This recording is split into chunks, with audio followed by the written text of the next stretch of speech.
নির্ণয় করে যে ব্যক্তি চলতে পারে সেই ব্যক্তির জন্যই সুন্দর।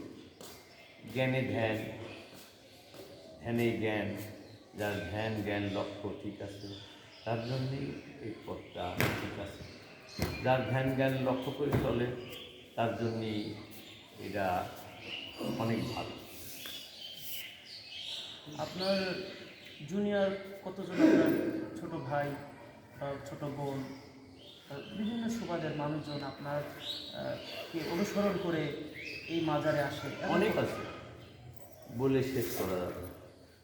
দূর দূরান্ত থেকে আপনার সারা ওয়ার্ল্ডে আমাদের গানটা শুধু এখানেই না, ওয়ার্ল্ডের অনেক জায়গায় আমাদের গানটা চলে। আমি আপনার গান শুনলাম, আপনার গান তো অনেক সুন্দর। এটা আপনার গুরুকে, উস্তাদ গুরু? আমার উস্তাদ গুরু এখানে নেই।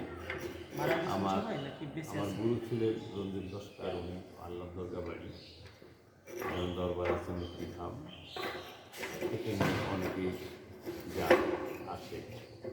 আমরা তার কাছ থেকে আমরা শিক্ষা নিয়েছি এই পথে।